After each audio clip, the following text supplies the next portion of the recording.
Hello student, स्वागत है आप सभी का एक नए वीडियो में। अगर आपके भी यूपी स्कॉलरशिप 2023-24 की स्टेटस में पेंडिंग ए डिस्ट्रिक्ट स्कॉलरशिप कमेटी दिखा रहा है, तो क्या इस केस में भी आपका फॉर्म रिजेक्ट हो सकता है या फिर नहीं? तो इसका सीधा सा और सिंपल सा जवाब है हाँ, इस केस में भी आपका फॉर्म रिजेक्ट हो सकता है। क्यों रिजेक्ट हो सकता है? पिछली बार की बात करें तो काफ़ी सारे बच्चों का यहाँ पे पेंडिंग तो दिखा रहा था, इसके बाद से भी रिजेक्ट हो जाता है। इसलिए कि आपको मालूम है कि पता नहीं विभाग सारी चीज़ों को कैसे मैनेज करता है। जैसे आपने इनकम सर्टिफिकेट की समस्या वगैरह देखी होगी, तो पहले ऑफिशियल वेबसाइट पे तो वो नोटिस देते नहीं है। पता नहीं हर जिले में कैसे कहाँ कहाँ नोटिस देते हैं, उनको भी पता नहीं मालूम रहता है या फिर पता नहीं कैसे कैसे गाइडलाइंस वगैरह जारी करते हैं। कम से कम जो आप मान लीजिए फॉर्म भरना स्टार्ट हो रहा है तो उससे पहले वो गाइडलाइंस को जारी कर दे कि हाँ ये इस बार होना है, ये करना है। अब जब फॉर्म भरने लगते हैं, कुछ बच्चे भर लेते हैं, कुछ बच्चे नहीं जानते हैं, उसके बाद से वो बीच में गाइडलाइंस जारी करते हैं कि नहीं ये करना है, नहीं वो करना है, तो इस बीच बच्चे परेशानी में पड़ जाते हैं। ठीक है, तो अगर आपका ऐसा भी दिखा रहा है, पिछली बार की बात करें बच्चों की, तो जैसा इनका दिखा रहा था, ठीक है, ऐसे ही दिखा रहा था, ठीक है, पेंडिंग दिखा रहा था। और पेंडिंग के बाद से अभी फिलहाल की स्थिति की बात करें तो इनका करेक्शन का भी ऑप्शन नहीं मिलेगा, क्योंकि इनका एक तरीके से सारी चीज़ें वेरीफाइड है। लेकिन जब ये DWO लेवल से वेरीफाइड हुआ, ये पेंडिंग दिखा रहा है DWO लेवल, इनके समाज कल्याण ऑफिस से करिए कि हर एक डिस्ट्रिक्ट से करिए कि वेरीफाई होगा, तो उसके बाद से कुछ ऐसे डाटा गलत है, जैसे कि सपोज कीजिए कि आपके पिताजी का नाम हो गया, ठीक है, या फिर आपके पिताजी के नाम में या फिर आपके नाम में कोई त्रुटि वगैरह हो गई, मिसमैच कर रहा है, ये सारी गलतियां आती है, तो इसमें भी रिजेक्ट कर दिया जाता है। ये नहीं कि हाँ चलिए आपका पेंडिंग डिस्ट्रिक्ट स्कॉलरशिप कमेटी दिखा रहा है तो फुल्ली सही है। अभी जो आपका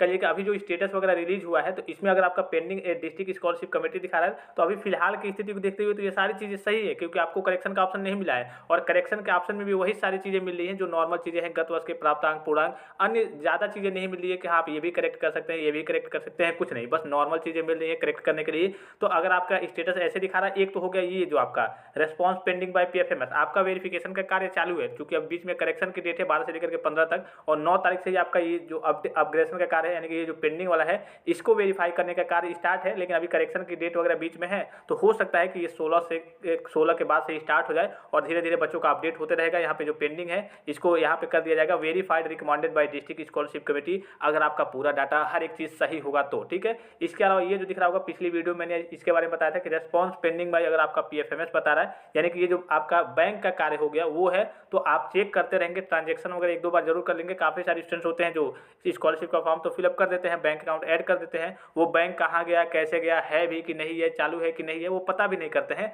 तो आपको ट्रांजेक्शन वगैरह एक दो बार कर लेना है, ये कम से कम चेक कर लेना है कि हाँ ब्लॉक तो नहीं है। कभी कभी होता है ना कि डिजेबल हो जाता है, ब्लॉक हो जाता है, आप ट्रांजेक्शन वगैरह नहीं करते हैं, कई बैंक का क्राइटेरिया रूल अलग अलग होता है, तो एक बार इसको चेक कर लेंगे, इसलिए कि इसका वेरिफिकेशन का कार्य पहले होगा और फिर उसके बाद से ये वेरिफिकेशन का कार्य होगा, ठीक है। ये सारे कार्य एक तरीके से कह सकते हैं प्रचलित में है, वर्तमान में प्रचलित में है। अब जब आपकी बारी आ जाए जैसे जैसे, इसलिए कि अभी करेक्शन की डेट को लेकर के करेक्शन हो रहा है, उसी चलते ये सारी चीज़ अभी रुकी हुई है, लेकिन डेट आ गई है इसकी, ठीक है, डेट आ गई है। और जैसे करेक्शन वगैरह समाप्त होता है तो सभी बच्चों का एक साथ देखा जाएगा और यहाँ से DWO लेवल से वेरीफाई किया जाएगा। और ये आपका PFMS से तो आपने देखा होगा, पिछली वीडियो में मैंने बताया था कि PFMS से सब सारी चीज़ें मैनेज हो चुकी हैं, बस ये आपका डिस्ट्रिक्ट लेवल पर देखा जाएगा और ये ऑटोमेटिकली आपकी सारी चीज़ें वेरीफाई कर दी जाएंगी, अगर वेरीफाई करने लायक होगा तो। अदरवाइज जो भी अगर आपको कोई इन्फॉर्मेशन चाहिए या फिर अगर आपको कुछ समझ में नहीं आ रहा है तो आप कमेंट बॉक्स में कमेंट करके पूछ सकते हैं। आई होप कि वीडियो आपको काफ़ी ज़्यादा इन्फॉर्मेटिव लगा होगा, और भी कोई जानकारी चाहिए तो कमेंट कीजिए। फिलहाल इस वीडियो में इतना ही, इजाजत दीजिए, धन्यवाद, थैंक्स फॉर वॉचिंग, मिलते हैं नेक्स्ट वीडियो में।